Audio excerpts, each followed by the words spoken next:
esse ano também provavelmente vamos fazer mais 2, em que a gente chama os professores da casa para conversar um pouco com os nossos alunos e o pessoal de fora que está interessado em acompanhar a situação política e econômica aqui do Brasil.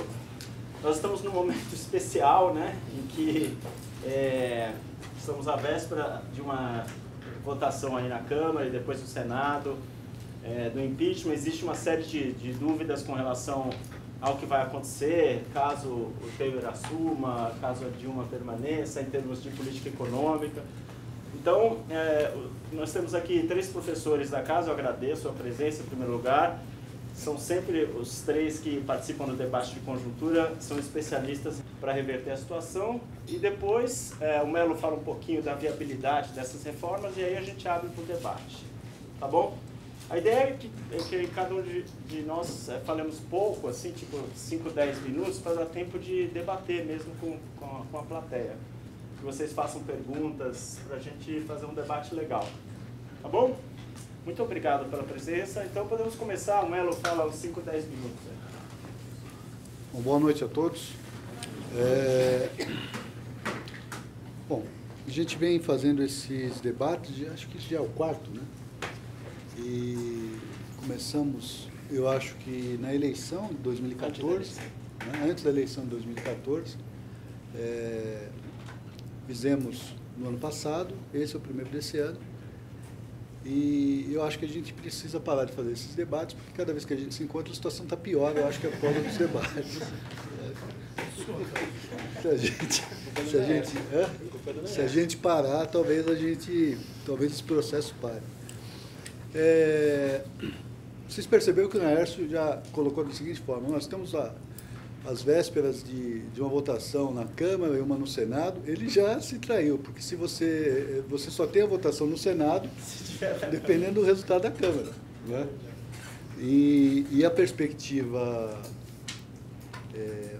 mais provável hoje, embora em política não exista ceteris paribus de jeito nenhum, não tem tudo mais constante, tudo se transforma muito rapidamente, mas a possibilidade maior é, de fato, que a Câmara dos Deputados aprove a investigação no Senado e depois o julgamento da Presidente da República no Senado Federal.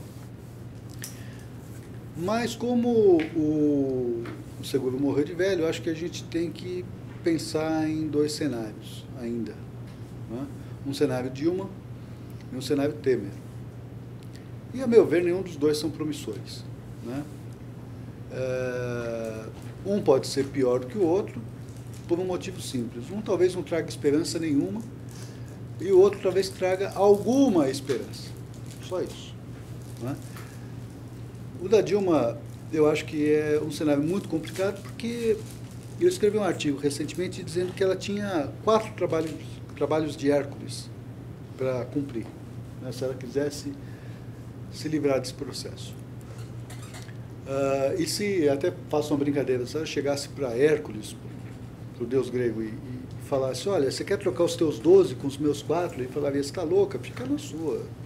Os meus são realizáveis, não é? Porque os delas são os desafios da Dilma são complicados. Em primeiro lugar, ela precisaria provar que a sociedade está com ela. Muito mais gente. O dia 18 de março precisaria ter muito mais gente que o dia 13. E ainda que o PT e os seus aliados venham colocando bastante gente na rua, é menos do que você teve em termos de demonstração pública nesse processo todo, né? Então, parece que é evidente que você tem hoje uma maior parte da sociedade que é contra a Presidente da República do que a favor.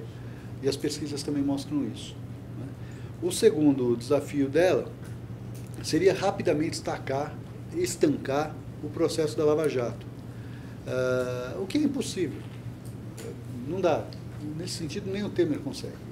Não dá. O processo da Lava Jato ele deve continuar existindo, deve continuar desvitalizando o governo e, de certa forma, incomodando o sistema político. Todas as delações que já existem e que tendem a vir pela frente e tal, enfim, são problemas sérios. O terceiro desafio seria retomar o controle do Congresso. Né? Não digo ter 308 votos, embora 308 votos fosse fundamental para aprovar pelo menos uma medida que eu acho que não tem escapatória, que seria a CPMF, mas ter uma maioria da Câmara que pelo menos dê segurança, que o Eduardo Cunha não venha toda hora lá com mais um pedido de impeachment e coloque no jogo. E o quarto seria rapidamente promover uma melhora da economia, um choque de credibilidade. E eu acho que isso ela não consegue mais. Na verdade, o mercado... E quando eu falo mercado, não é nem só o mercado financeiro, também as empresas já precificaram mais ou menos o que eles têm em termos de expectativas. Se você tem uma mudança, talvez você tenha uma melhora, sem a mudança você não tem a melhora. Então esse é um problema.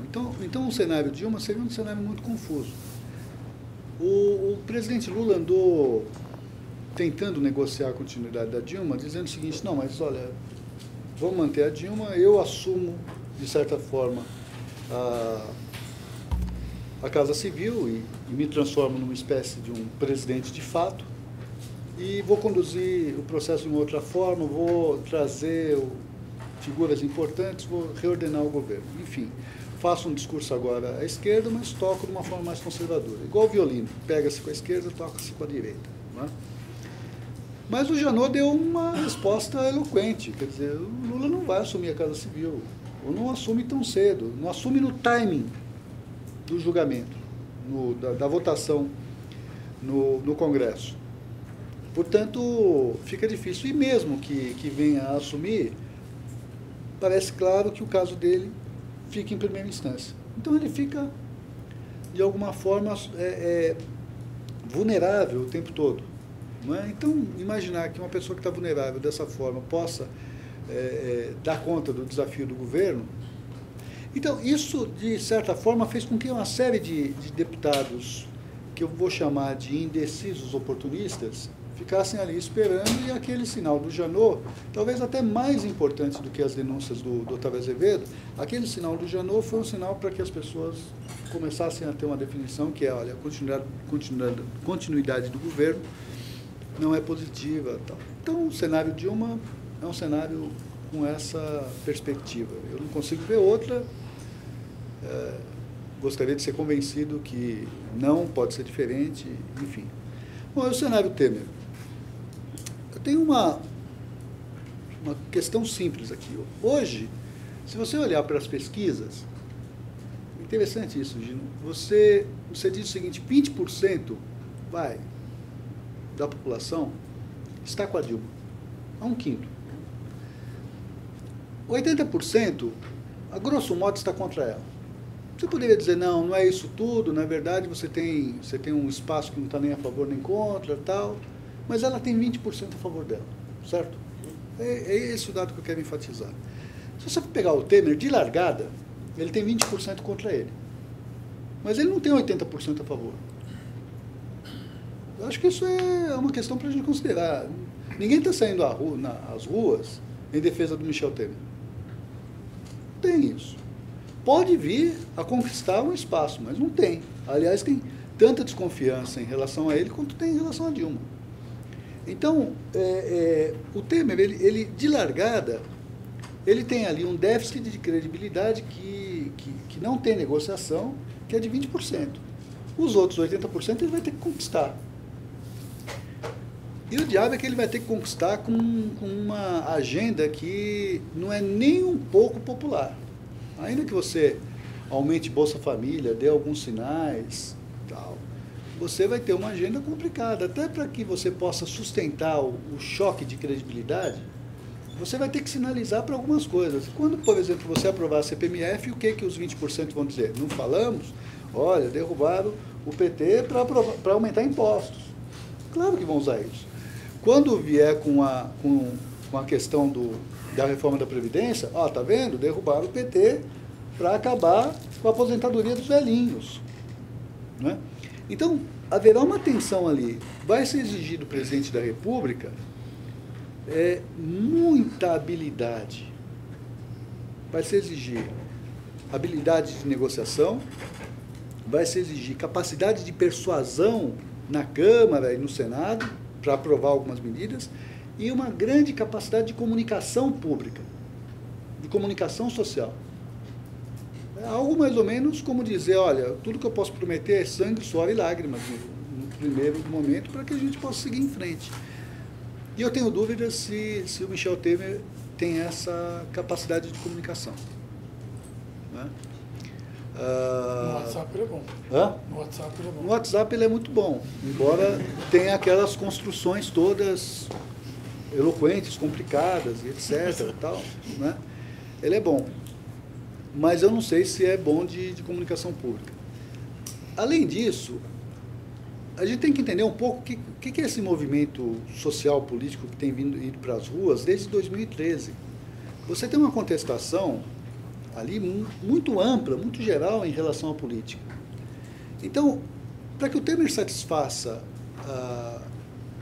o que hoje é a oposição das ruas, não é só uma questão econômica, embora a questão econômica seja fundamental, não é só uma questão econômica.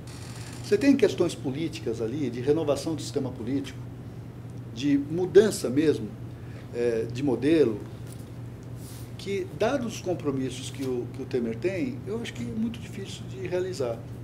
Vamos ter claro aqui, uma mudança do PT pelo PMDB não significa uma mudança qualitativamente, do ponto de vista moral, superior.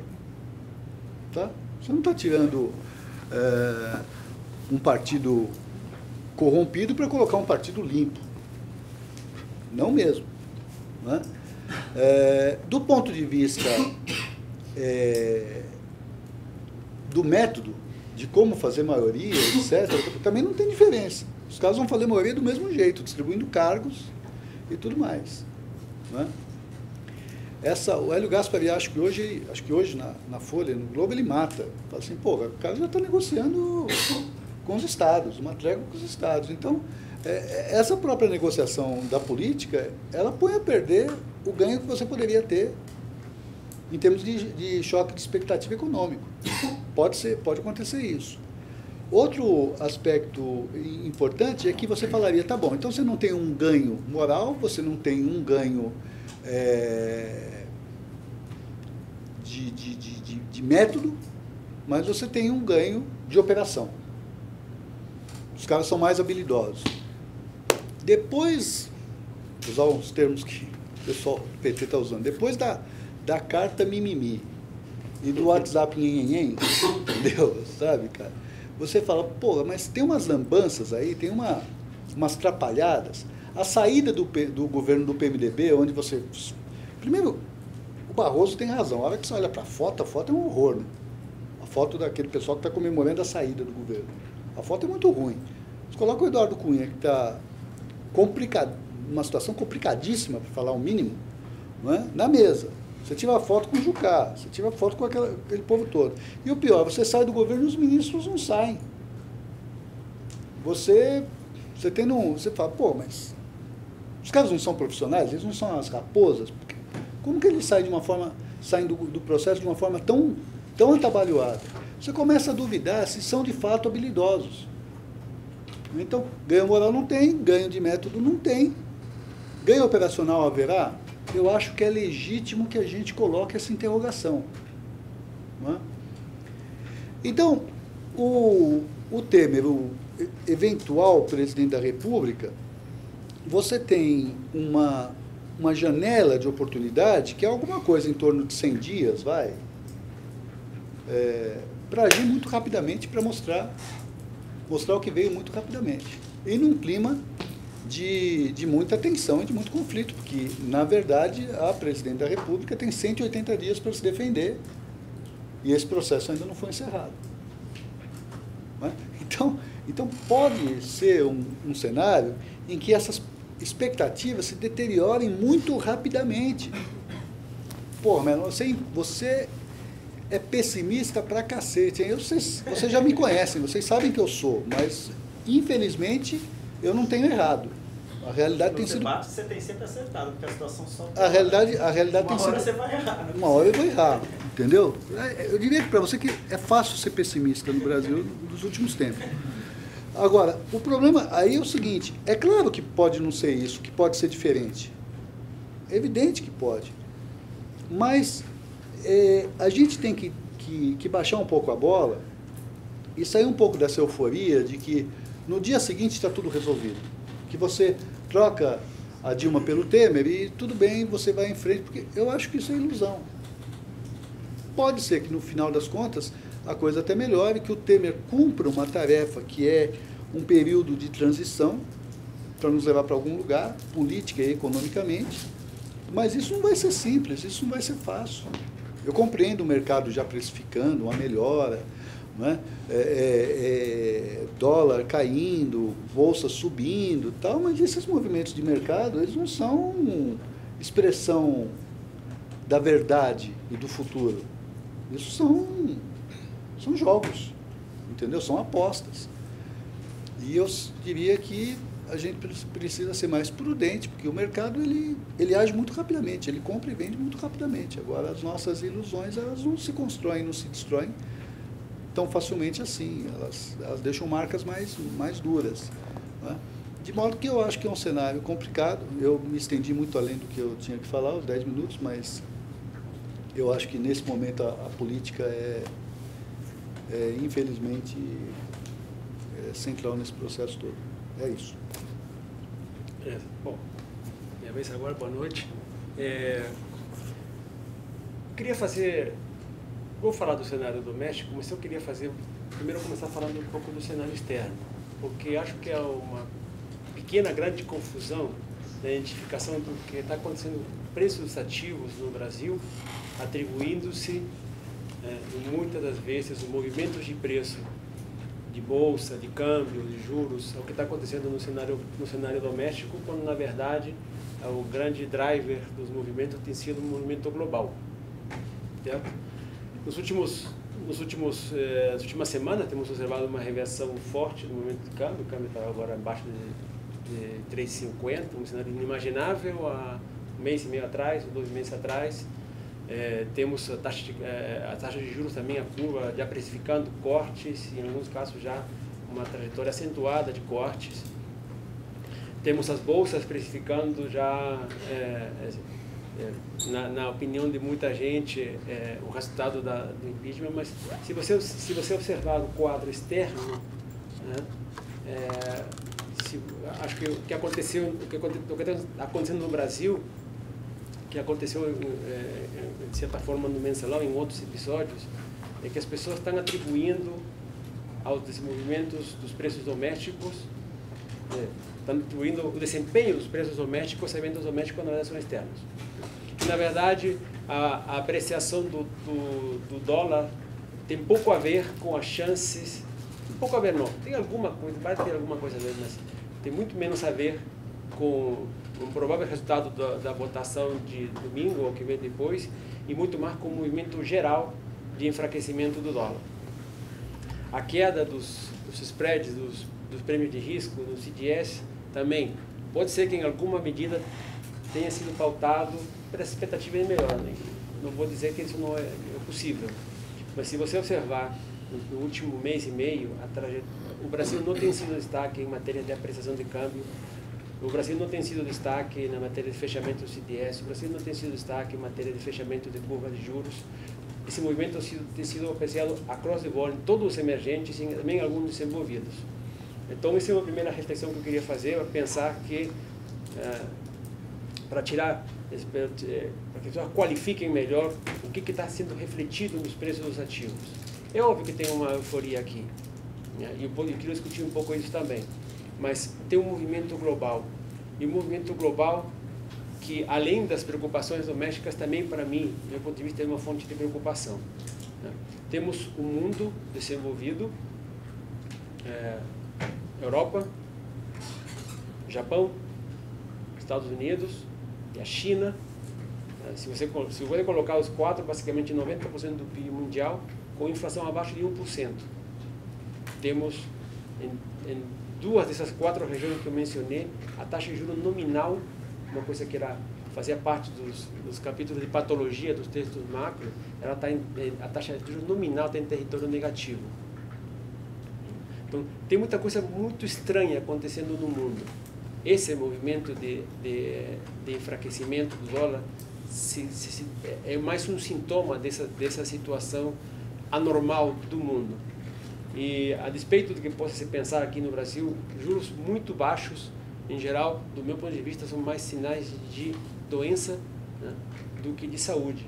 Esse juro muito baixo no mundo é uma consequência de uma situação extremamente precária em termos da combinação de crescimento com inflação, que torna a situação extremamente volátil. Você comparar o que aconteceu no mundo, nos mercados em janeiro e o que estamos vendo hoje, né, passamos da água para o vinho em 2 meses, movimentos muito expressivos de preços, commodities e outro exemplo. Então, é uma situação extremamente instável. Quando você está com parte representativa do PIB mundial, com uma combinação de crescimento e inflação muito baixas, qualquer choque, né, e não dá para antecipar a natureza dos choques, pode te deslocar para qualquer direção. Se for um choque negativo, pode te derrubar, pode te colocar em território deflacionário, que esse é o grande risco. Certo? Então, qualquer análise que tenha que ser feita sobre o Brasil tem que ser feita primeiro olhando o cenário global. Por que esse preâmbulo? Porque eu não estava aqui no episódio impeachment anterior, eu cheguei no Brasil em 95, mas em 92 o mundo estava em um processo parecido.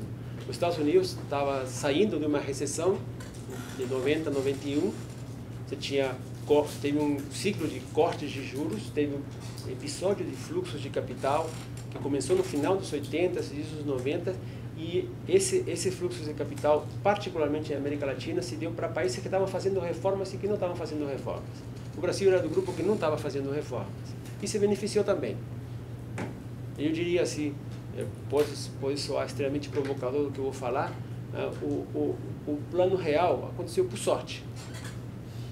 A construção toda do plano real se baseava em uma âncora cambial.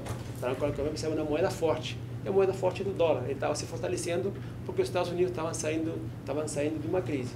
Não é o caso hoje. O mundo hoje ele está em um processo de extrema liquidez de capital, mas o mundo hoje é bem diferente. Se você pensar, vamos comparar 2016 com 92, o mundo era mais promissor em 92, olhando para frente, do que 2016, a situação do mundo olhando para frente também. Então, esse é mais um desafio que o Brasil vai ter que encarar. Tá? Então, pode ser perfeitamente possível, com essa situação anômala nos mercados, que, por exemplo, no cenário que o Carlos estava falando, a Dilma consiga se manter no cargo e a gente não vê o caos. Por quê? Porque, de alguma forma, o mundo está dando doses cavalares de morfina para todo mundo. Mas a morfina um dia acaba, ou cada vez você vai precisar mais e não consegue mais doses de morfina. Então, esse cenário, que é o cenário, do meu ponto de vista, extremamente perverso, ele pode demorar a efetivamente se consolidar, porque o mundo vai dar uma ajuda. Tá? Indo para a parte do cenário doméstico, eu diria que é muito difícil, aqui concordo completamente com o Carlos, é muito difícil você ser muito otimista, mesmo no caso mais favorável. Por quê? Simplesmente porque os desafios são enormes. Hoje à tarde, o FMI divulgou o Monitor Fiscal, um documento que eles fazem um acompanhamento das políticas fiscais no mundo todo, e a notícia, o destaque, mais uma vez no Brasil, que o FMI está projetando que a relação dívida-PIB deve chegar a torno de 92% em 2019. E segundo as projeções do FMI, que é um cenário que não é um cenário, digamos, extremamente pessimista, o Brasil só conseguiria voltar a gerar superávites primários em 2020. Estamos falando na metade, na segunda metade, um mandato que começaria em 2018. Certo? Então, a situação é de fato muito difícil. Como o Carlos estava mencionando, você precisaria ter uma resposta para ficar um pouco mais construtivo em relação à alternativa Temer. Você teria que pensar que ele teria que dar uma resposta muito rápida. Tudo indica que o placar do domingo vai ser um placar bastante sólido a favor do impeachment. Mas não podemos se iludir, esse não é o mesmo placar que a gente vai observar quando, se for o caso, a gente for chegar a votar alguma reforma. De forma alguma, esse placar que está se configurando como muito favorável a favor do impeachment, não é o mesmo placar que vamos observar em qualquer votação de qualquer reforma de todas as que são necessárias para mudar o Brasil. Certo? Então, no curto prazo, eu só vejo, infelizmente, mais sofrimento. O Carlos fez uma menção que eu queria falar sobre o assunto. A gente está vendo aqui uma euforia no mercado. Vamos pensar que uma parte do que está acontecendo com os preços do mercado se deve a fatores locais. Certo? O trader tem a facilidade de que se ele compra hoje bolsa, amanhã, se ele achar que exagerou, ele pode vender. O investidor na economia real, ele não pode fazer isso. Então, com isso eu quero ilustrar que os tempos da economia real são bem diferentes do tempo dos mercados. Então, não é difícil imaginar que na eventual vitória do impeachment, da aceitação do impeachment no domingo, vai ter uma sensação de euforia. Né? Mas isso, queria alertar, isso é bem diferente do que vai acontecer no que vai acontecer na economia real. Na economia real, pelo próprio caminho, mesmo no cenário mais favorável, você vai demorar para observar. O Naércio certamente pode explicar muito melhor que eu.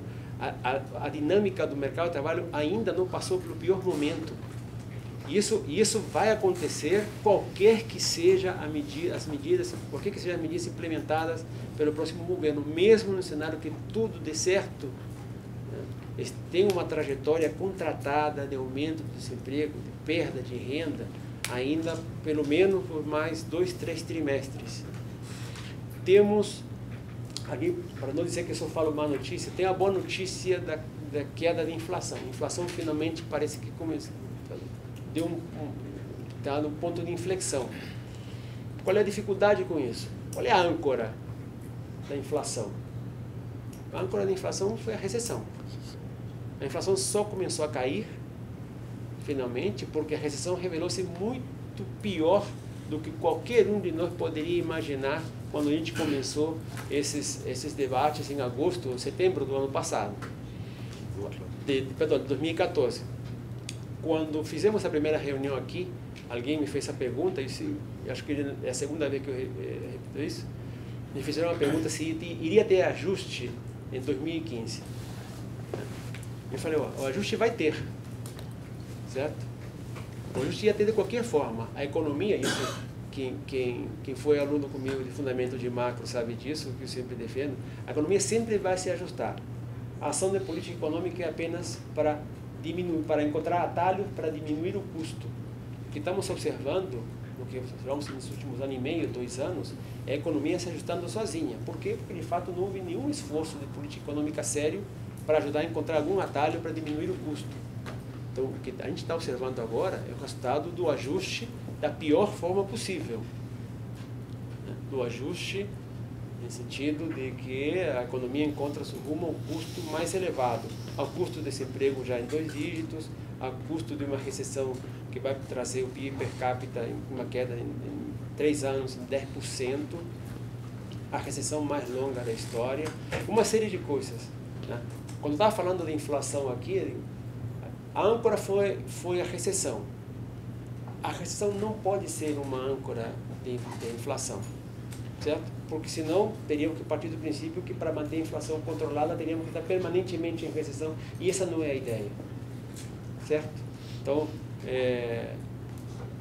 meu receio, dos vários que eu tenho, é de que qualquer que seja o governo, seja Dilma, seja o Temer, né, essa queda de inflação e essa insatisfação com o nível da atividade vai provocar uma trajetória muito acelerada de queda de juros. E não se trata que eu gosto de juro alto, eu gosto de inflação baixa, certo? E meu receio é que se a âncora é a recessão, e a gente vai começar a fazer coisa para tirar a economia do buraco, medidas que não são as corretas, você pode ter, muito provavelmente, mesmo com a atividade crescendo a níveis extremamente baixos, você pode ter ainda a volta da inflação. A inflação não está morta. A inflação só está lá onde ela está, porque você precisou praticamente matar o paciente. Certo? Mas a febre pode voltar. Em relação aos desafios, o que pode ser feito? Eu acho que uma agenda agenda macro passa necessariamente pelo Congresso. E essa é a minha grande preocupação, e essa é a questão que tínhamos comentado antes, que o Carlos queria comentar sobre a viabilidade. O que é possível fazer? Com esse cenário que eu acabei de mencionar, nas contas do FMI, pensar que o Brasil vai ter uma dívida PIB de 90%, né? Isso aí, historicamente, se você pensar nos trabalhos do Rogoff e da Reinhardt, né? Quando a dívida começa a ficar acima de 80%, é o que se chama da intolerância da dívida, a dívida coloca um peso extremamente grande, né? Um custo extremamente grande, que dificulta ainda mais a retomada do crescimento. Então, mesmo só para acabar aqui meu tempo, mesmo no melhor cenário, e a gente vai, prefiro ir para o debate depois, mesmo no melhor cenário, o que a gente vai enxergar, muito provavelmente vamos ver é crescimento muito baixo, mesmo no cenário de inflação que não vai estar perto da meta, certo? Uma situação fiscal extremamente precária por bastante tempo, uma dificuldade enorme de fechar contas, principalmente se tiver pouco apoio no Congresso. A parte do setor externo, ela pode ajudar, certo? Eu tenho visto muita gente muito empolgada pelo resultado dos saldos comerciais. O saldo comercial também tem sido ancorado na queda da atividade e na depreciação do real. Se a depreciação voltar de forma permanente, como aparentemente vai ser o caso, essa contribuição no setor externo também não vai ser boa. Então ficamos com a resposta: qual vai ser o motor do crescimento? Vai ser o consumo? A digestão do excesso de endividamento ainda está para ser concluída. O investimento, só se você dar condições para a confiança voltar e colocar novamente em pé um marco regulatório decente. O setor público não tem a menor chance, não tem dinheiro. E sim, aqui nem vou falar sobre a questão dos estados, que estão quebrados. E o setor externo, esse mundo com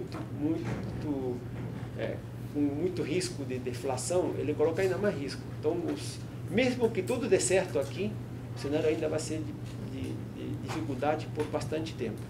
Para tentar continuar sendo deprimindo aqui as pessoas, e não parar por aqui, e vou passar para o João Manuel. Bom, boa noite, obrigado, Nares, pelo agora, convite. só falando, agora é o João Manuel que vai nos trazer uma mensagem de paz e esperança. Não, você, por um lado, bom, alguém dizia que previsão é muito difícil de fazer, principalmente a respeito do futuro, né? E o cenário, e eu fui chamado a falar sobre temas microeconômicos que nesta altura do campeonato são talvez de terceira ordem. Eles são de primeira ordem do crescimento de longo prazo, né? Mas não para atravessar a gente está na agonia, né? No lado micro, por um lado, eu acho que tem uma razão para otimismo, que tem algumas frutas na parte de baixo da árvore que não dependem do Congresso. Queira ou não queira, algumas... Vou começar por aquilo que pode vir de investimento. Tem uma frase... Enquanto eu estava escrevendo tese de doutorado, meu orientador me disse uma frase assim: a coisa legal de bater a cabeça na parede é que você se sente super bem quando para. E a gente bateu muito a cabeça na parede do ponto de vista das intervenções microeconômicas que produziram. Parte do espetáculo do crescimento foi produzido por elas e pelas distorções. Então a gente vê capacidade ociosa em muitos lugares, assim, não é um problema só de demanda, não adianta nada você construir capacidade para algo que não tem valor. A capacidade ociosa na indústria automobilística e a parte da indústria de autopeças, simplesmente não tem valor aquilo. Foi construído, você colocou uma máquina e ninguém mais quer comprar aquilo. Talvez você consiga exportar, mas aí a produtividade do trabalho é baixa, a gente tem, apesar do custo unitário do trabalho no Brasil ter caído muito, a gente ainda tem dificuldade de colocar os produtos fora, tem que conseguir crédito. É difícil, não é? Com o mercado protegido é mais fácil. Então, essa mania de decidir de Brasília, alocação de capital, quais setores devem receber, quais não devem, isso criou um certo monstrengo do ponto de vista de produtividade, além daqueles monstrengos que nós temos, pelas razões que o Nertz pode falar melhor do que eu, que investimento em capital humano. Então, por esse lado, para o crescimento de longo prazo, não dá para ser terrivelmente otimista, evidentemente, mas é o mesmo pessimismo que eu tinha há 2 anos. Não vai, o espetáculo do crescimento não vai vir da produtividade. Por outro lado, com o investimento baixo do jeito que ocorreu nos últimos anos, a gente pode ter alguma coisa vindo aí do lado de investimento. E essas frutas que estão na parte baixa da árvore, há que se reconhecer que alguns projetos, por exemplo, de concessão, transmissão de energia elétrica, o governo já conseguiu licenciar, não sai porque, pelas razões óbvias, quem vai colocar dinheiro no país, você não sabe nem qual vai ser o presidente da República daqui a pouco. E, além disso, o governo ainda não desistiu da ideia de resolver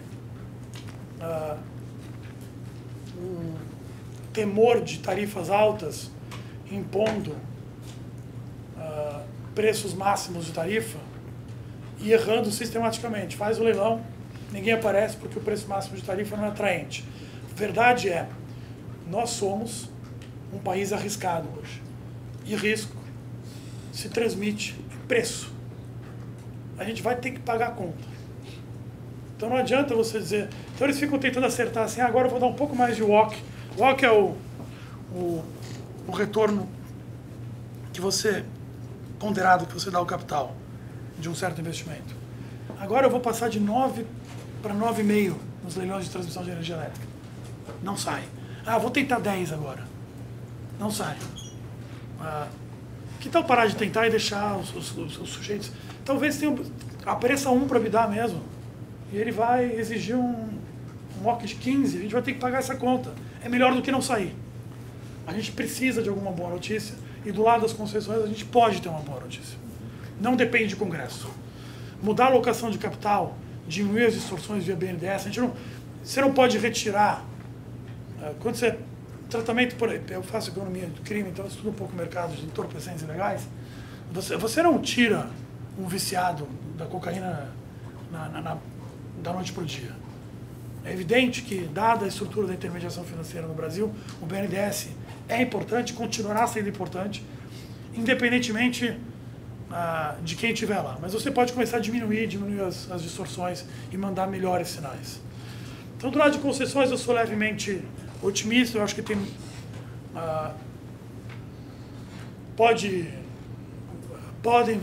notícias boas podem vir daí.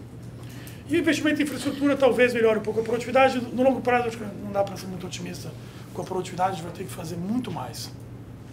A gente vai ter que alterar radicalmente a intermediação financeira, a gente vai ter que melhorar o investimento em capital humano, aquelas coisas que já viraram lugares comuns, mas não deixam de ser verdade, não deixam de ser verdadeiras por causa disso.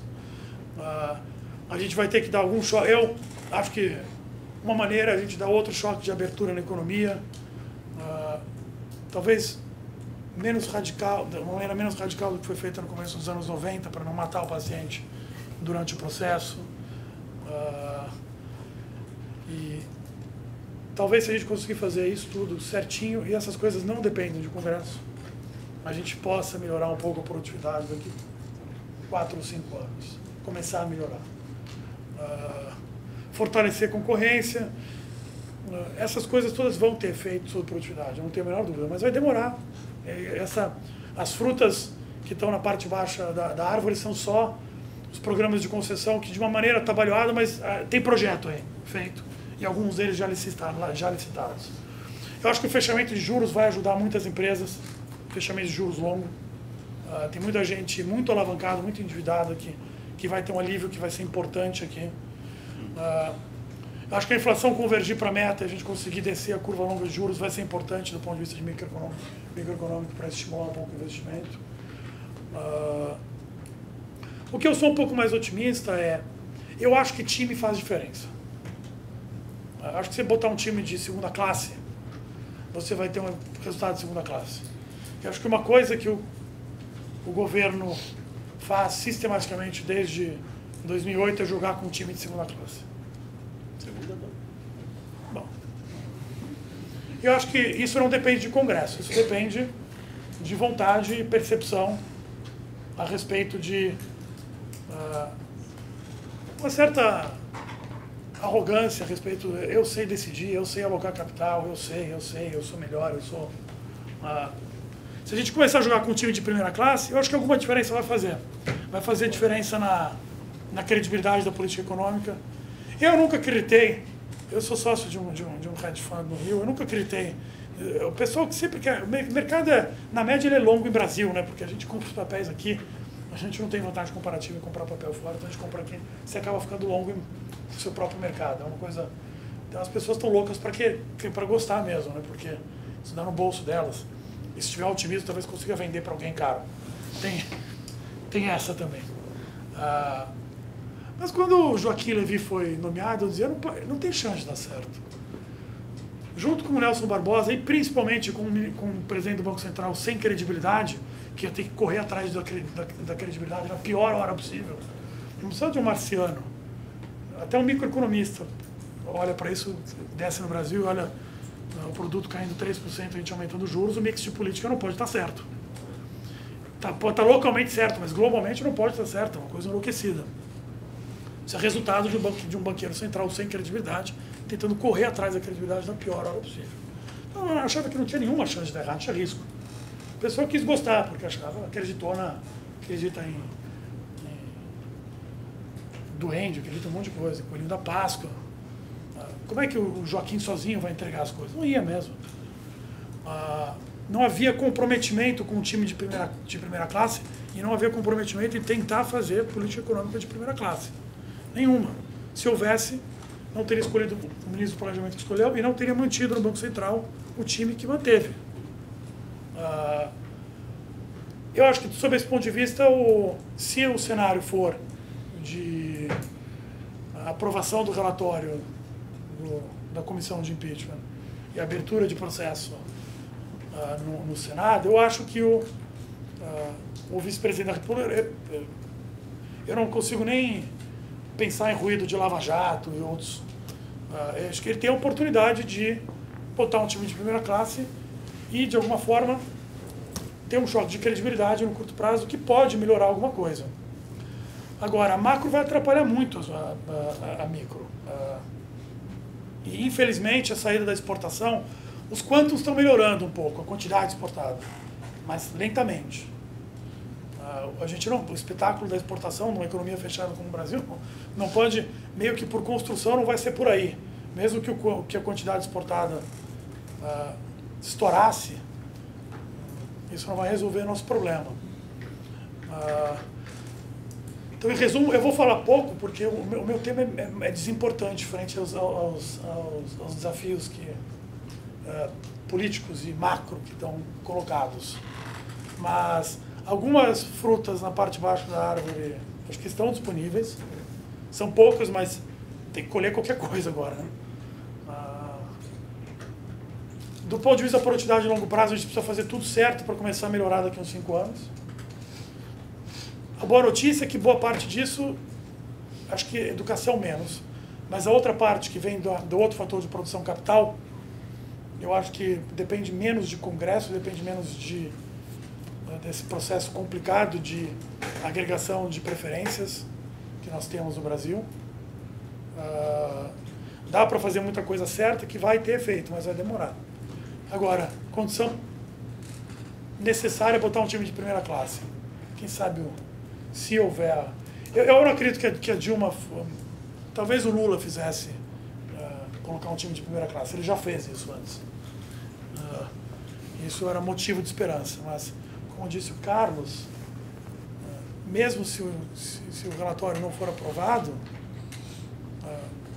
não tá claro que ele vai governar, né? A gente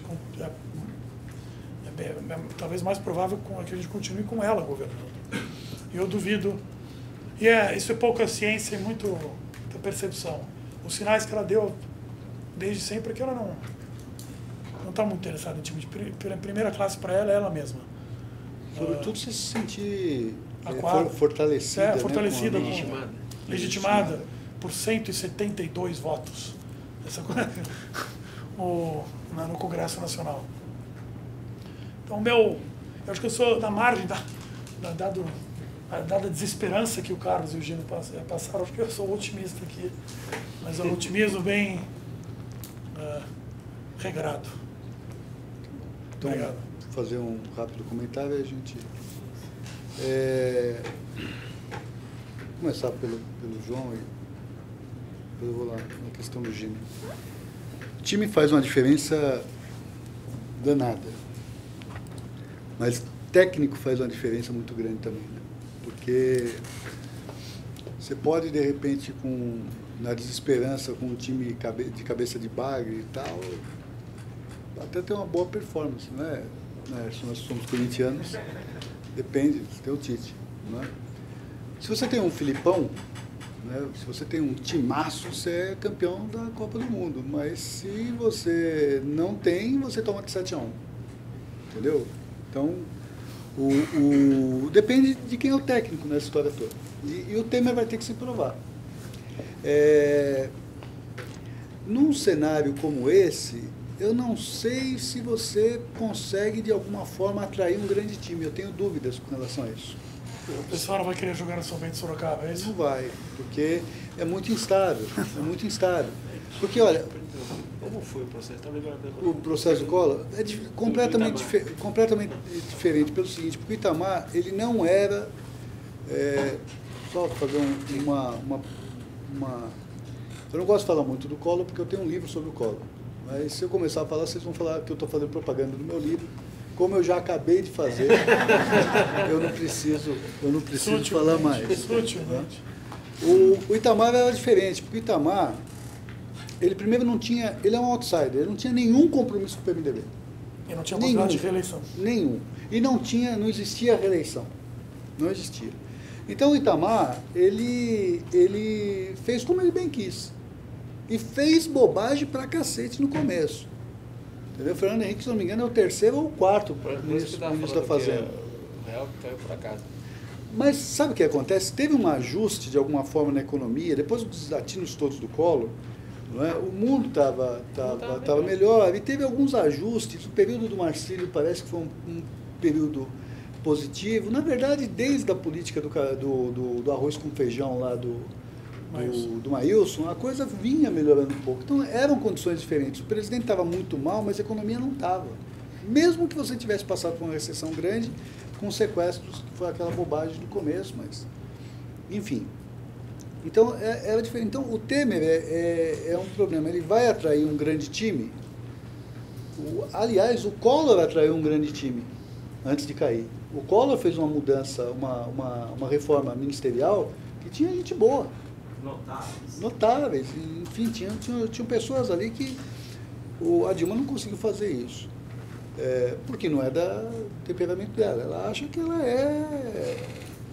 que ela é presidente da República, que ela de fato que ela é ministra da Fazenda, que ela é presidente do Banco Central. Ela acha que ela é o piloto do avião, porra. Ela vai lá e discute... Mas ela precisa, pelo menos, alguém precisa ter, pelo menos, querer tentar convocar o Neymar, né? O Neymar não quer jogar essa. Pois é, não dá, cara. Esse é um aspecto. Outro, o time, né? O técnico atrai bons jogadores, nós não sabemos. Com relação a ela, a gente já sabe que não. Com relação ao Temer, é uma grande interrogação. Se você perceber os nomes que são cogitados, se você for conversar com os caras, todos dizem, você está louco, eu não vou. Você sabe disso. Não vou. Então, não vai também... Por quê? Porque aquilo que você fala que está na parte de baixo da árvore, não depende muito do Congresso, não depende do Congresso, mas depende de estabilidade. Depende. Não é? Como o Gino colocou não, mas se deixar dar preço, as pessoas tomam. A ESSO foi fazer projeto no Vale do Orinoco, na Venezuela, porque tem preço suficiente. Mas as regras também dependem um pouco, porque se você daqui a pouco tem uma intervenção grande... Não tem.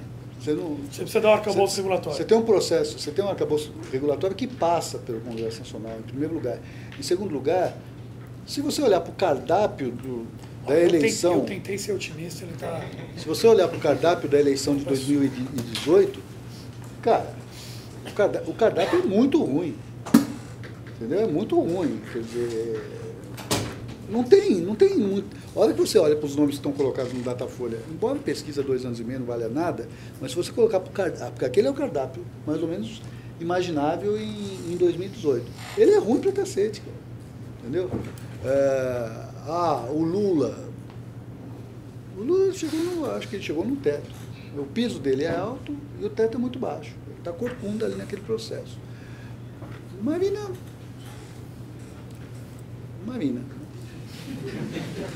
Aí você tem o Alckmin que... O Alckmin vai passar para a história do Brasil. Não, tem 4 deputados, mas o Alckmin sim vai passar para a história do Brasil como aquele candidato que teve menos votos no segundo do que no primeiro. É uma proeza. Injustiça. Né? O Serra e o Aécio hoje somam 0. Você corre o risco de, em 2018, você ter 3 candidatos do PSDB, em partidos diferentes. Não é? E chama a atenção que o Bolsonaro, eu acho que ele tem um limite. Mas chama a atenção que o Ciro Gomes, que não é candidato desde 2006, e não é governador, foi um deputado que falou, não quero saber disso aqui, tal.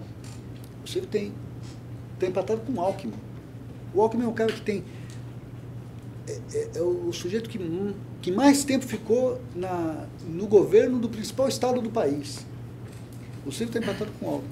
E se o Ciro se o Lula não é candidato, rapidamente o Ciro pula. Então, quando você olha, você fala assim, pô, o que vem daí?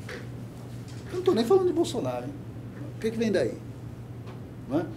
Então, você tem um quadro que ele é no curto prazo, e mesmo no médio prazo da eleição, que não é um quadro que você fala, porra, bacana, mas isso se resolve lá, porque a eleição vai resolver tudo lá na frente. Então, mesmo esse otimismo, ele precisa ser relativizado.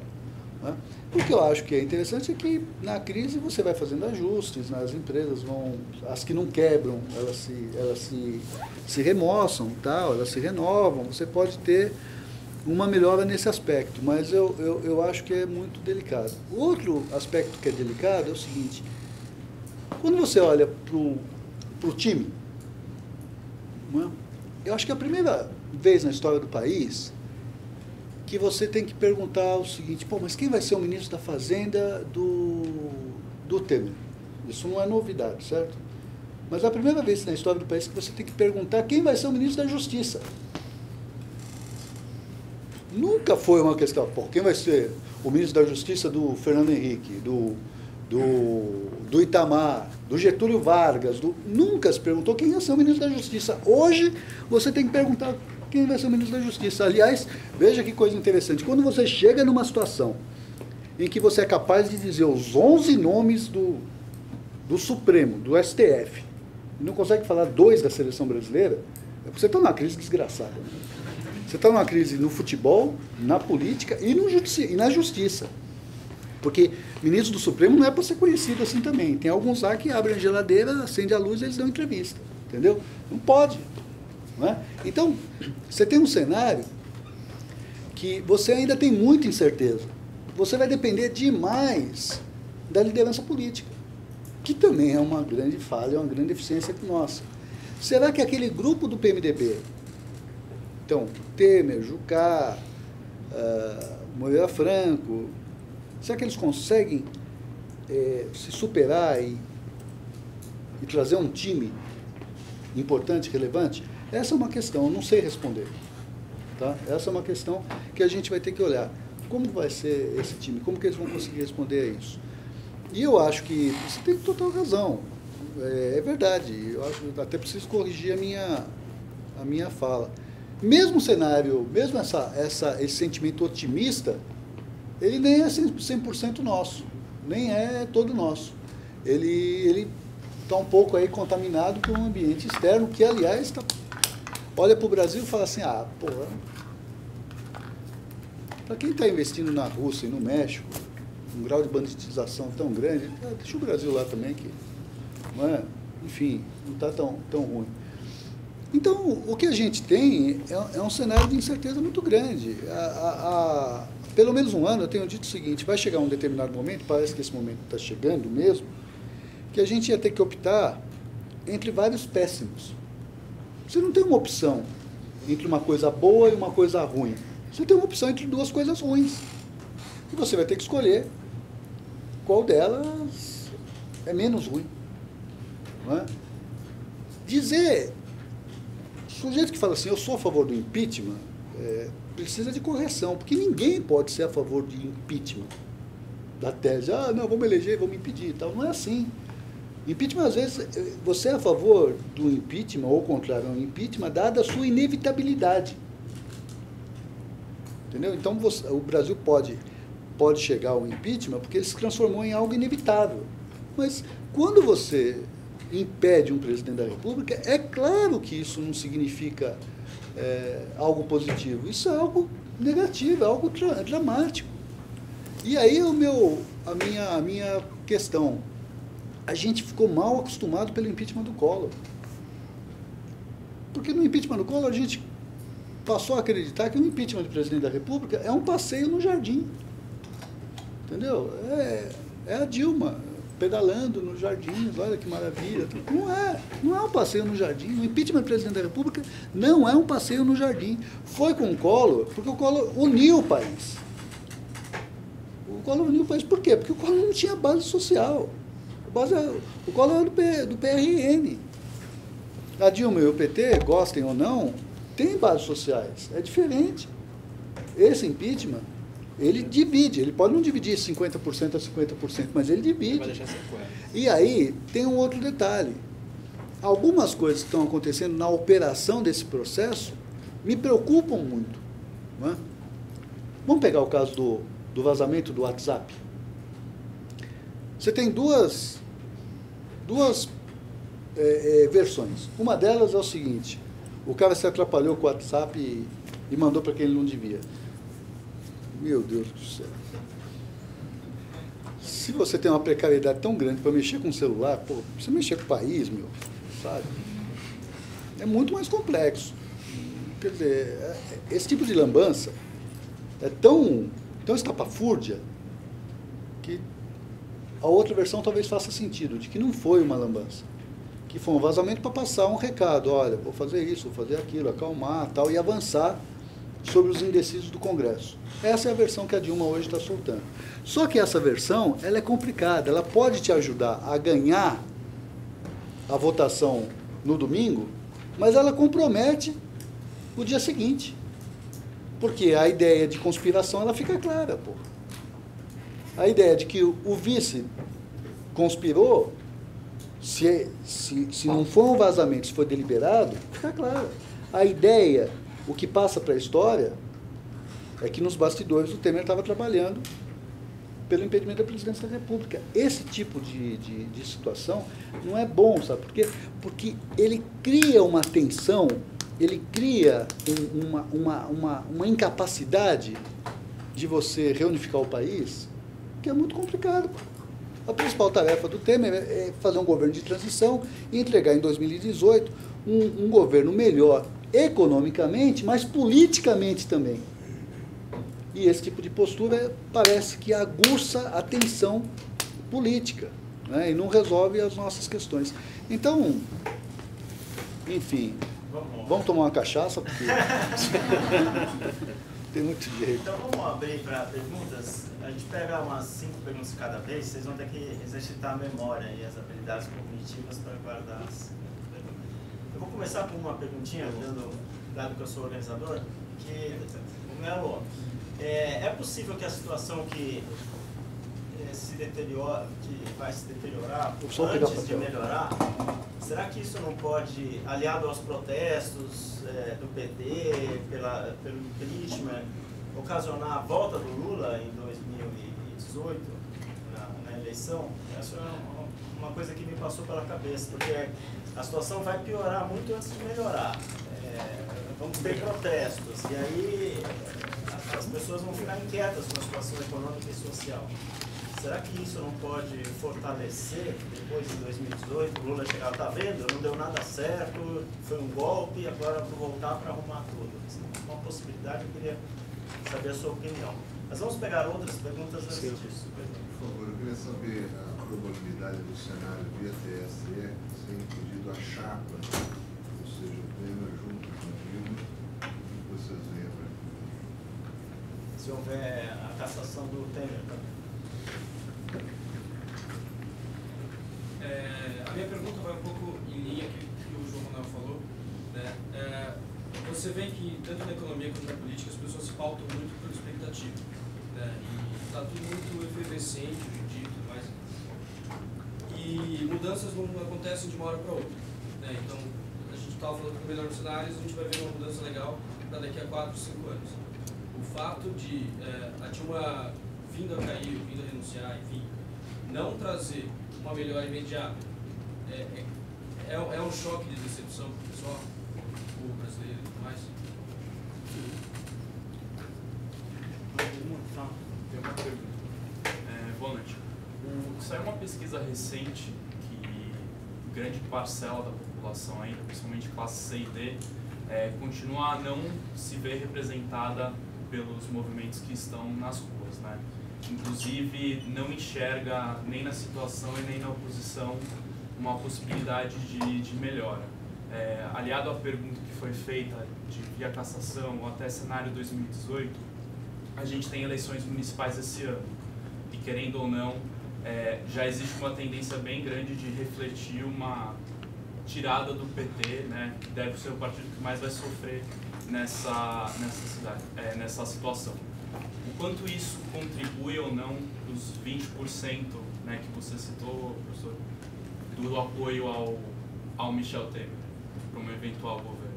E acho que tem um fator principal aí que foi citado, que é o PSDB, que no fundo não toma, tem um atrito interno gigantesco e que não consegue tomar uma decisão de como seguir via enfrente. Vamos responder essa, então? Vamos lá. Bom, Lula se fortalece? Depende, né, cara? Depende de como que ele fica em Curitiba. Essa questão de Curitiba, ela está colocada. Ele se fortalece... No outro dia, alguém soltou uma frase atribuída ao Lula, que ele falou, não, meu raciocínio não foi exatamente esse. Mas o raciocínio foi mais ou menos o seguinte: se me prenderem, me fazem um herói. Se me matarem, me fazem um mártir. Se me deixarem livre, me fazem presidente da República. Não é? Eu acho que é uma quarta possibilidade. Dele não ser nem mártir, nem herói, nem presidente da República. Dele ser desmoralizado. Não é? Sem os instrumentos, com os instrumentos do governo tal, e tentando fazer o ministro da Justiça, tal, e o ministro da Justiça, de certa forma, ameaçando o Polícia Federal, tudo mais, tal, você não consegue segurar a Lava Jato por cima do Lula. Sem o governo, me parece que, em tese, é mais difícil ainda. Então, o Lula, primeiro, ele precisa, independente da piora geral do cenário fortalecer, ele tem essa questão também. Eu não estou fazendo um julgamento prévio do Lula, não se trata disso. Eu não tenho elementos para dizer se o Lula deve ser preso, não deve ser preso, se ele vai, se ele não vai. Não é isso. Mas tem um problema ali, a priori, não é? Ex ante, de 2018. Ele consegue ser candidato em 2018? Nós não sabemos.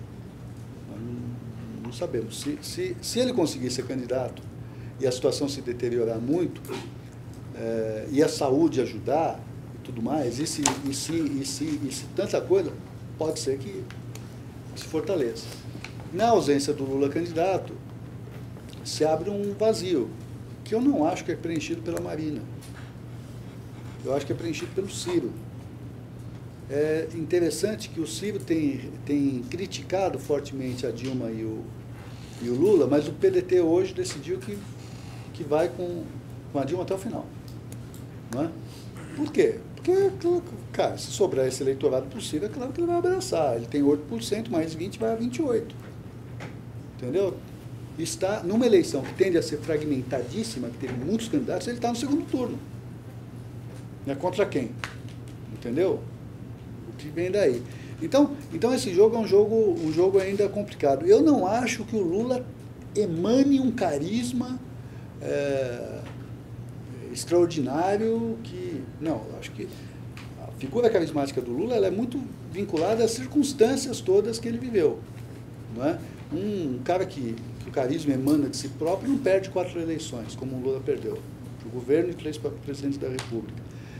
O Lula, dos 83%, em 2010, é o Lula do Brasil crescendo 7,5%, com inflação a 4,5% em 2010. Então, as circunstâncias são importantes. Né? Então, quando se fala do Lula, precisa relativizar. Posso fazer um comentário, Carlos, rápido?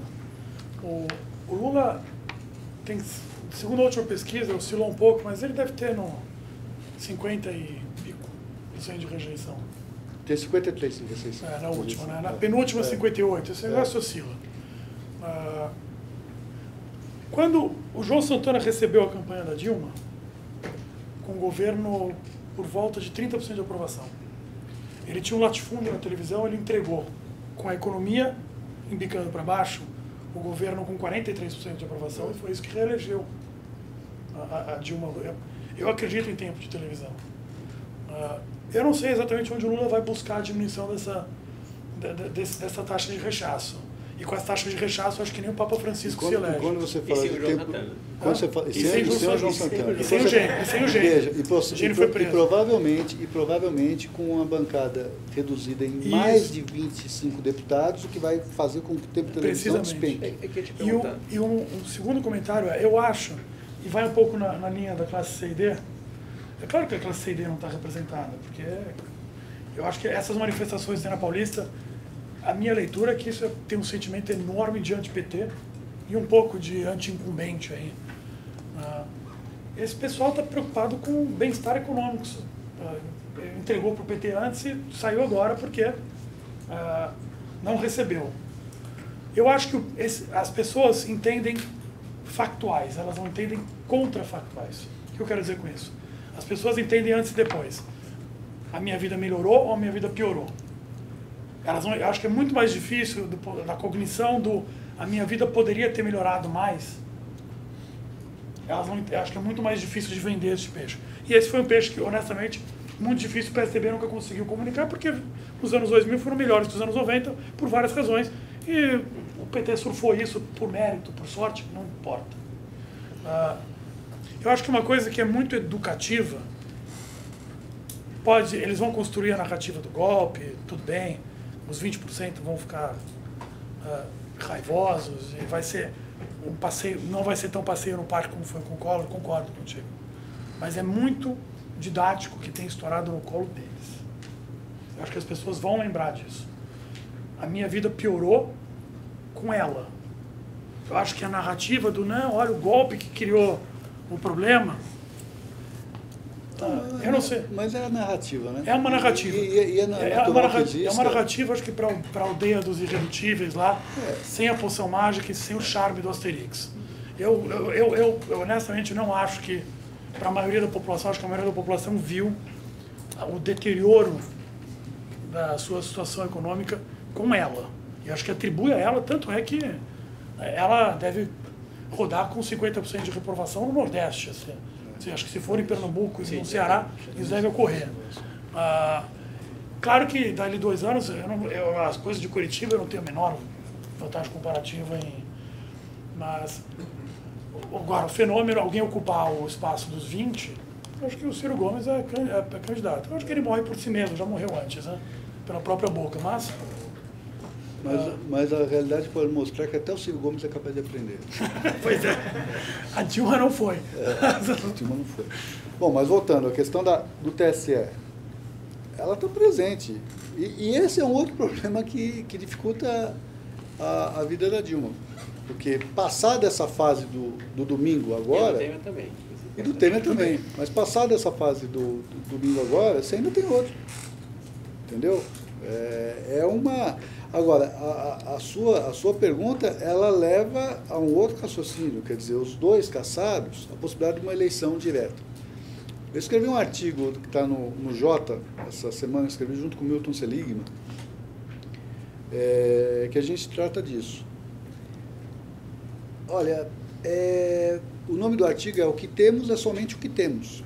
Mas não vamos reinventar a roda. Né? Essa ideia de que uma eleição direta já é o melhor caminho, e que isso é uma maravilha, que isso vai sanear o processo, tal, não é bem assim. Primeiro, você precisa convencer a Dilma e o Temer a renunciar. É o típico que já combinou com os russos. Você precisa eleger a Dilma e o Temer a renunciar. A Dilma foi muito... fiquei impressionado, cara. Ela foi muito perspicaz. Não é? Quando ela respondeu, fiquei impressionado sendo a Dilma. Não é? Ela respondeu o seguinte, vai conversar primeiro com os deputados e senadores, depois vem falar comigo. Foi brilhante. Não é? Porque a rejeição não é só a presidente da República, tem uma rejeição fortíssima em relação ao Congresso. Renan Calheiros, Eduardo Cunha, não é? Michel Temer e Dilma têm o mesmo grau de rejeição, em primeiro lugar. Também. Em segundo lugar, você tem um Congresso que você deve ter um fato curioso que a aprovação no Congresso melhorou, num nível baixo. Mas é muito baixo. É muito baixo. É melhor que ela. A segunda questão é que você tem uma mancheia ali, uma penca de deputados que também estão comprometidos. Então você elege, em tese, um presidente novo com um Congresso velho e complicado, e viciado até o cabelo com a coisa do fisiologismo. Então, se for para ser consequente com essa proposta, tem que ser eleições gerais. No entanto, quando você fala de eleições gerais, você não está mais falando de 2 que tem que renunciar. Você está falando de 596. Você está falando, todo mundo tem que abrir mão do seu mandato. E se a moda pega, você tem governadores e deputados estaduais também. Fazer isso requer uma enorme pressão social que não tem. Não tem. Além disso, quem vai governar o Brasil durante o período? Até a eleição se estabelecer? O Dunga. O Dunga unifica o Brasil.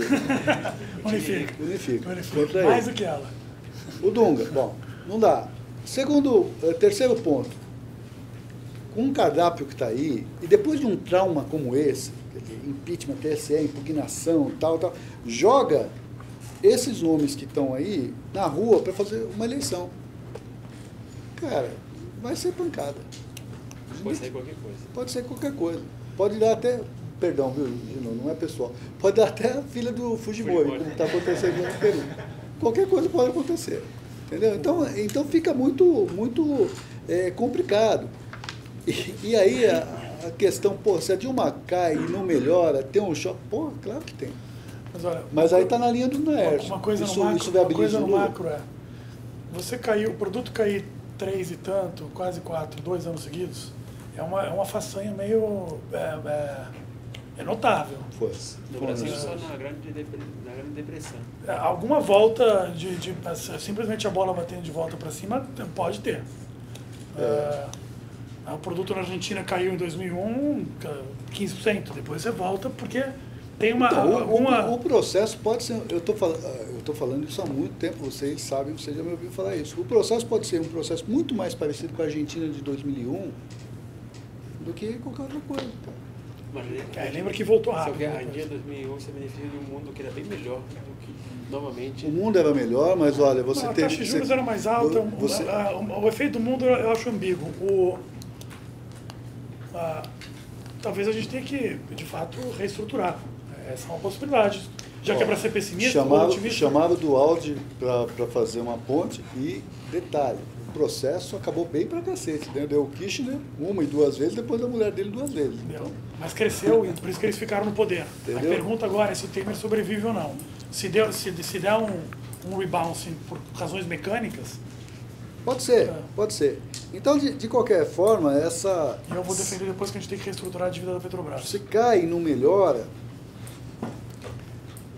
Eu acho que tem uma coisa que você falou que eu não explorei, de sacanagem, eu reconheço, que é o seguinte, e aí não tem nenhum dogmatismo meu. Ou você vai com um processo de concessões, de privatização, se você sair de cara falando nisso, você vai tomar pedra. Acho que é melhor falar concessão. Você vai para o processo de concessão e você tenta, de alguma forma, criar um ambiente de investimento e tudo mais, e fazer a coisa rodar, ou você não vai para caminho nenhum. Eu concordo com você nesse Você vai ter aspecto. que ir no limite da responsabilidade? Pois é. Mas mas concessão como? Não é PPP. Só que os PPP você tem que regular. Esse Congresso vai fazer... É um Congresso diferente do Congresso de 1992. Cara, se você olhar... É impressionante. Se você olhar para 1992, Gino, você chegou aqui em 95. Talvez certamente você tenha essas referências, porque você é um estudioso de Brasil. Mas quando você olha para o Congresso 92, o meu amigo Calil ali, ele conheceu essa turma toda. Você via o presidente da Câmara dos Deputados, era o Ulisses Guimarães, cara, não era o Eduardo Cunha. O presidente do Senado era o Nelson Carneiro, não era o Renan Calheiros. O líder do PMDB era o Mário Covas. O líder do governo era o Fernando Henrique Cardoso, o líder da oposição era o Lula, o líder do PT, no vigor da sua... Era o Genuíno. Olha hoje, você olha para 1992, você tinha pelo menos uma centena de pessoas ali que vinham treinadas em crise.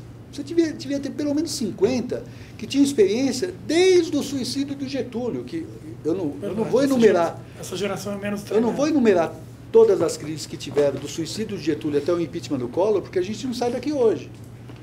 Era uma crise por dia. E aqueles caras se treinaram em todas essas crises. De certa forma, a nossa paz de 92 para cá, ela criou um corpo de políticos que não sabe lidar com crise. Não sabe. Cara, quando o Renan Calheiros vira PhD de política, e o Eduardo Cunha também, quer dizer... As pessoas costumam comparar o Eduardo Cunha com o Frank Underwood, né?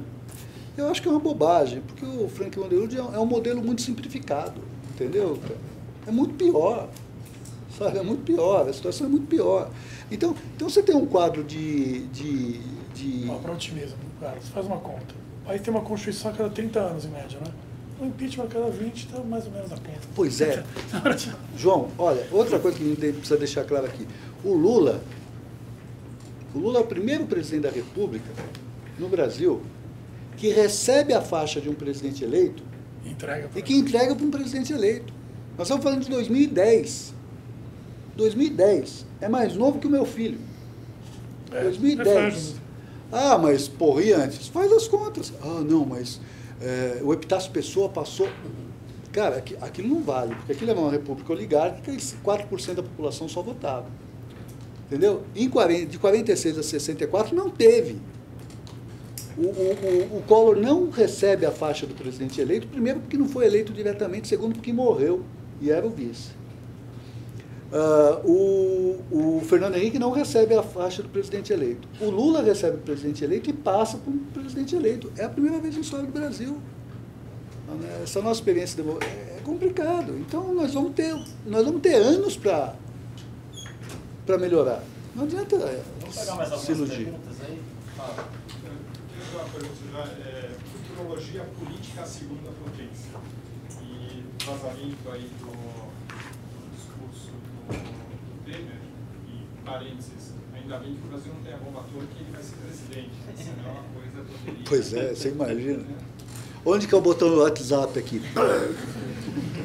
Mas ele menciona ali algumas das reformas que sabemos são aquelas que o Brasil precisa. E ele fala de reforma política. O que uma eventual reforma política e qual reforma política poderia afetar, por exemplo, o cenário de 2018? Esse que é o... Outra pergunta? para efeito dessa projeção para a eleição de 2018, aí, dos possíveis candidatos, com Lula, sem Lula, com Ciro, sem Ciro, Alckmin, enfim, como é que vocês veem a questão da corrupção? Não como é que Curitiba vai lidar, mas a questão da corrupção mesmo, que vazou, extravasou, e a sociedade hoje, eu vejo, né, um comentário pessoal, não é a pergunta, é um comentário só, que na Avenida Paulista tem muita gente pode ir lá porque não está contente, é anti-PT, mas é muito anticorrupção. Muito anticorrupção. Então, eu não sei o quanto isso não pode ser decisivo, né?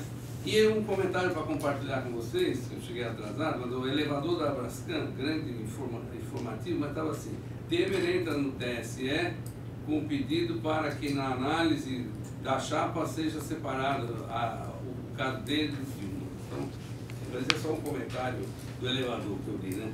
Mas por causa daquela questão de, bom, e no TSE quando for caçar a chapa, que é uma questão que está aí no pipeline, né? Mas então já tem um trabalho aparentemente sobre isso. Mas a pergunta é sobre a questão da corrupção. Obrigado. Tem mais uma pergunta? Fala. Bom,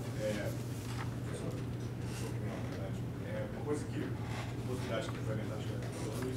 Fala alto, por favor, Pedro, vai. Quem fala alto? Vai. Bom, uma possibilidade que foi aventada, só me engano, pelo Luiz Nunes, foi um parlamentarismo, uma emenda da gente sempre governo. Faz sentido pensar que o PMDB, jogar esse jogo melhor que os outros partidos, os outros congressos, de deputados, ele tentaria buscar essa solução, daria força para isso, no técnico.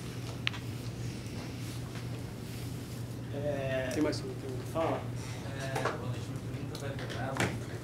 O impeachment parece cada vez mais certo, né? E eu fico pensando, quando chegar no Senado, será que com a resposta positiva da Câmara na segunda, no domingo, o Senado fique bem mais tendencioso a dizer sim, ou é um jogo completamente separado?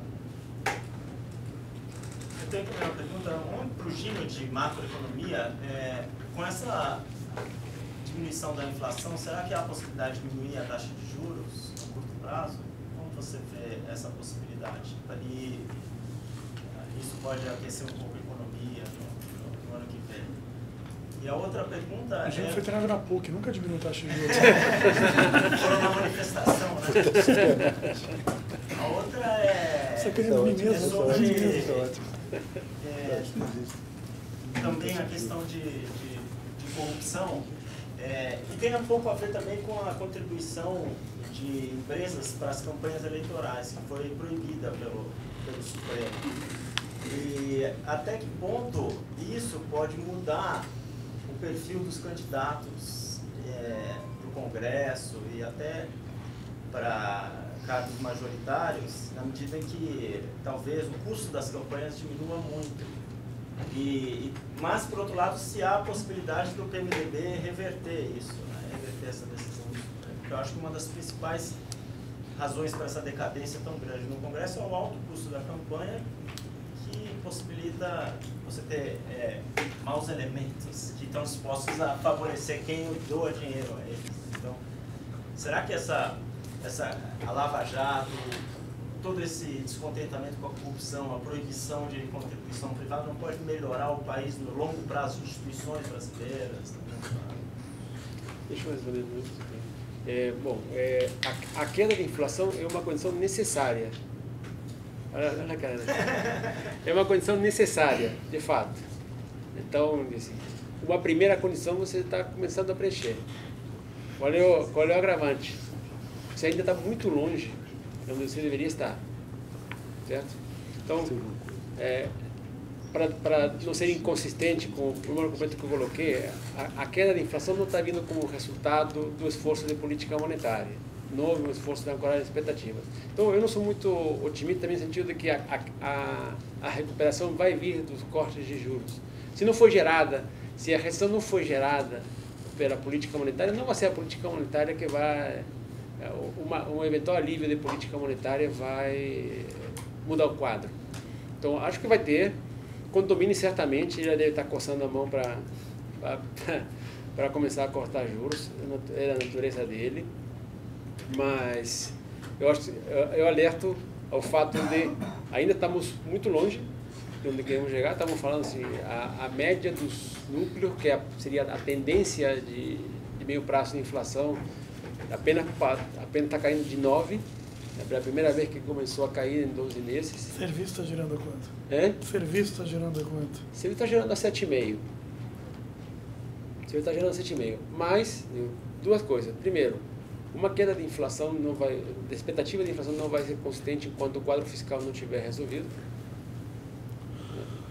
Mas, por outro lado, a força externa está vindo muito forte. Com o câmbio a 3,50, ou 3,40, ou 3,30 que possa cair, isso certamente vai criar uma pressão muito grande em cima do Banco. O Banco Central hoje está comprando dólar para evitar uma apreciação adicional. Tem gente que está chamando isso aí de bolsa especulador, dando saída para quem tinha posição. Ele está fazendo isso e em algum momento, se continuar essa toada, ele vai ter que cortar juros. Ele vai cortar juros, não tenho dúvida. Assim, em prazo de 6 meses, eu diria com certeza que o Banco Central vai começar a cortar os juros. Se vai ser agressivo ou não, vai depender se é o Tombini ou não.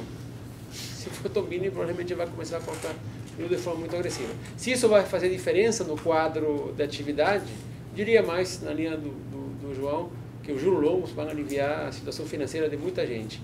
Mas isso não vai se transformar necessariamente em uma melhora substantiva da atividade.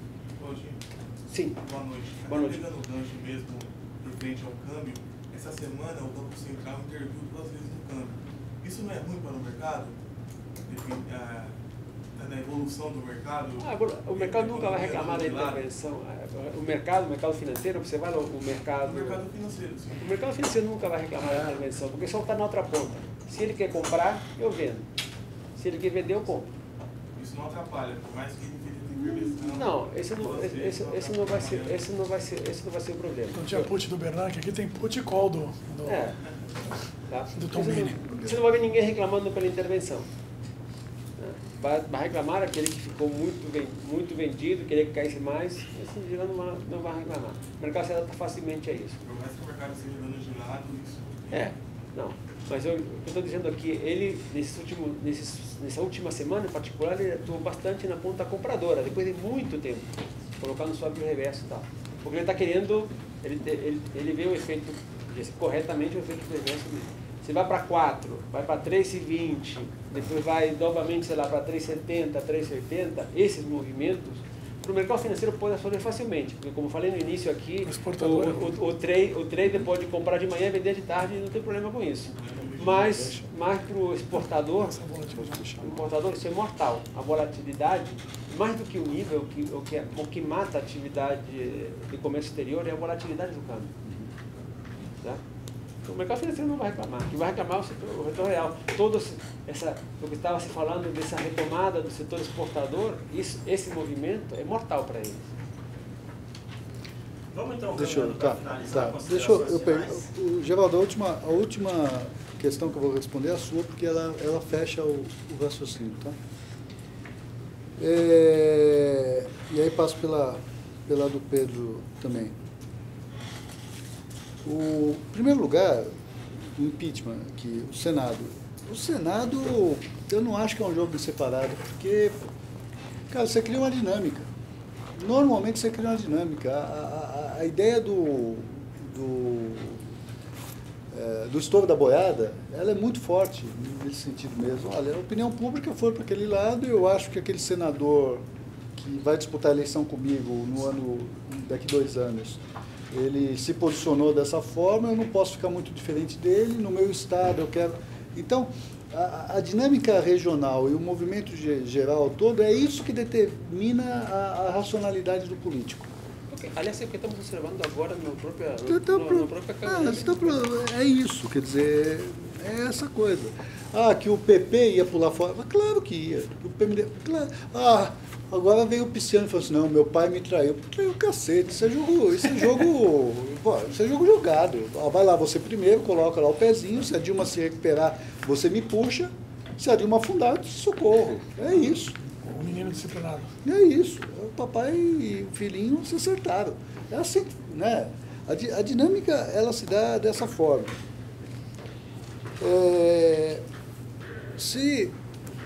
Antes de falar de reforma e tal, se a gente tivesse um sistema parlamentarista, provavelmente a Dilma já teria caído. Mas, dadas as características do Brasil e tudo mais, era uma crise por ano. Era uma troca de gabinete por ano. Não é? Porque você tem um problema sério. Qual é o poder moderador? Quem é que chama a eleição? É o presidente da República? É o monarca? Quem é? Não é? Esse presidente da República está acima. O parlamentarismo já sofreu 2 derrotas no Brasil. Uma faz 20 anos, a outra faz 50 e poucos anos. Quero dizer para você que, em tese, eu sou parlamentarista. Não é? Mas é muito, muito complicado no Brasil. E num momento desse, como crise, pode significar um oportunismo desgraçado. Então, nós temos que discutir um processo de reforma mais amplo. Tá? Mais amplo. Já vou chegar nele, que é a questão do Geraldo.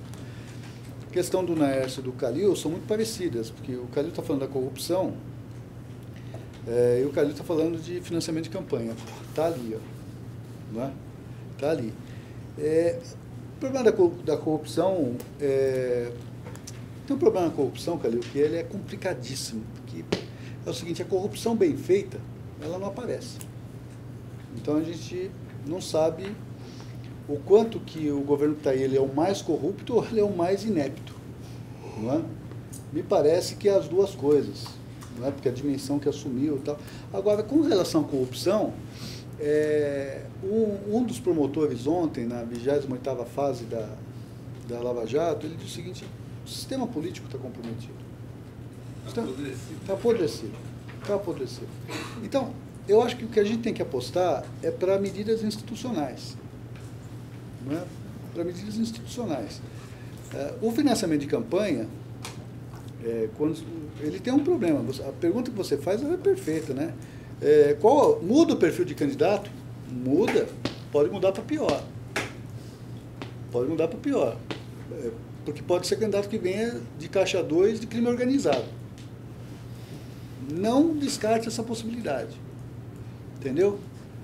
Porque se você não criar mecanismos de fiscalização, e olha, esse ano serão 400 mil candidatos. Como é que você vai fiscalizar isso?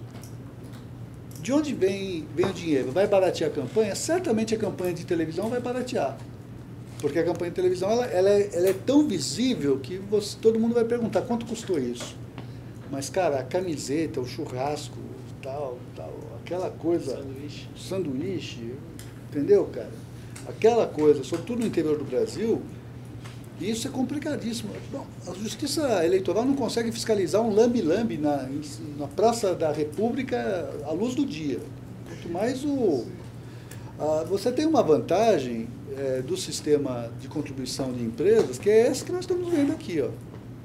O cara contribuiu, se ele contribuiu, e, porra, hoje com o computador eu cruzo informação e falo, pô, ganhou uma licitação 2 dias antes e contribuiu logo depois. Que coincidência! Não, eu já pensava nisso. Claro que ele já pensava, né?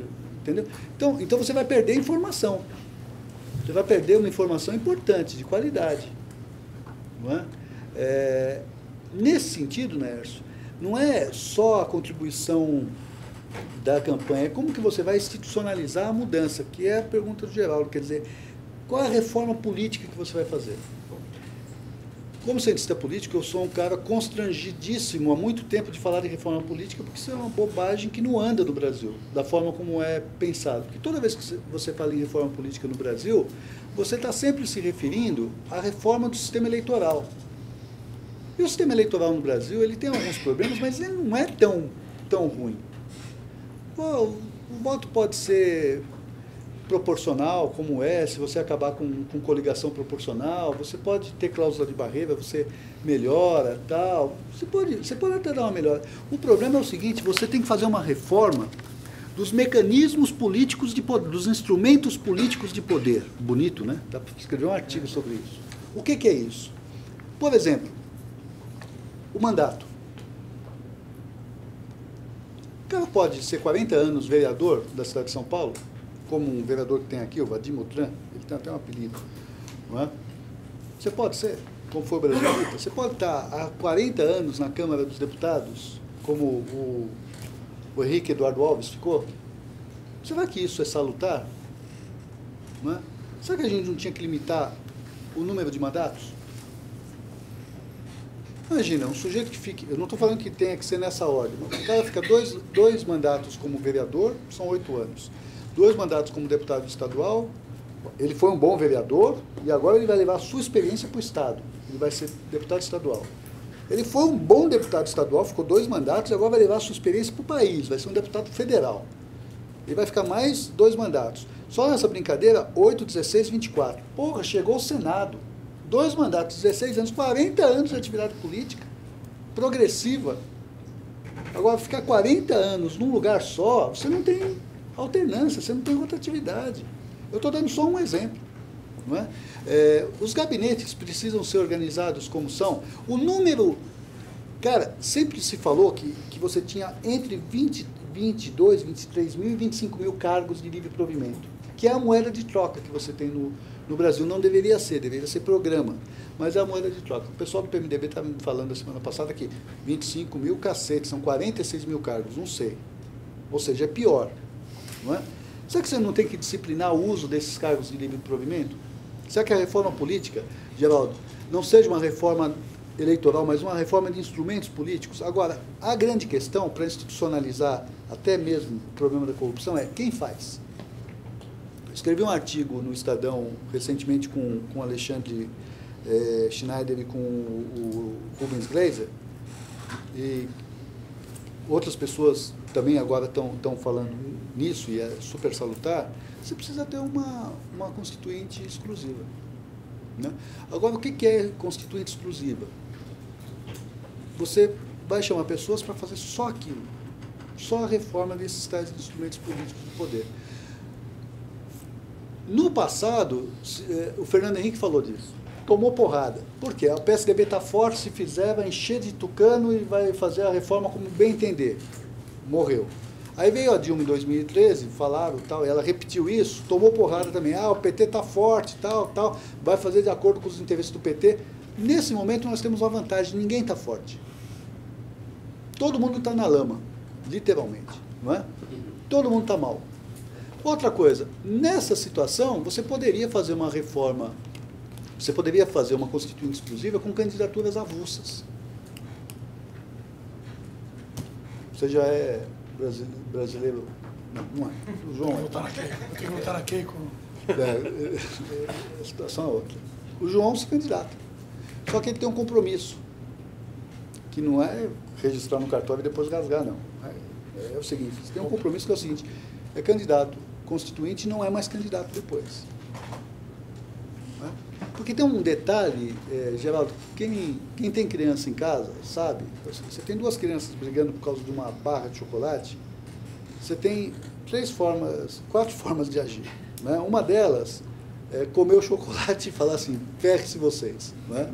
Você mesmo come chocolate, é a forma autoritária. Né? Você tem a outra forma, que é cortar o chocolate e falar, esse é seu, e não reclama. Não é? A outra forma é deixar a molecada brigar. A forma mais inteligente é falar assim, você corta, ele escolhe.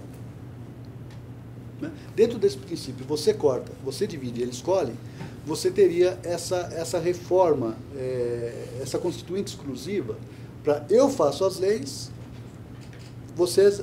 eu defino as regras do jogo, você joga. Você não pode jogar as regras que você vai definir, que você mesmo definiu, porque você vai definir de uma forma suspeita. Não é? Então, quando você pensa em reforma política, você tem que pensar numa reforma mais complicada. Agora, eu tenho certeza que o que eu estou falando aqui é tão útil quanto uma foto da Gretchen. Entendeu, cara? Já perdeu a utilidade. Exatamente. Já perdeu a utilidade. Sabe por quê? Porque isso não vai em frente. Isso não vai em frente. Como que você vai aprovar um processo desse? A não ser que a situação se piore muito mais para que a gente chegue a essa situação. Tá? Hoje, isso não se aprova. Hoje, uma constituinte exclusiva para a reforma política não se aprova. Legal, então. Vamos encerrando aqui, então, o debate. Agradeço novamente a presença de vocês. Uma discussão muito interessante. Vamos ver o que acontece agora na vida real, nas próximas semanas. Mas você me permite só uma. Eu quero só pedir desculpa porque eu falei demais, estou continuando falando.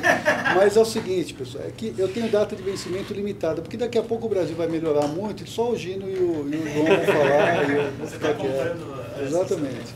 Isso. Legal. Então, uma salva de palmas para os debatedores.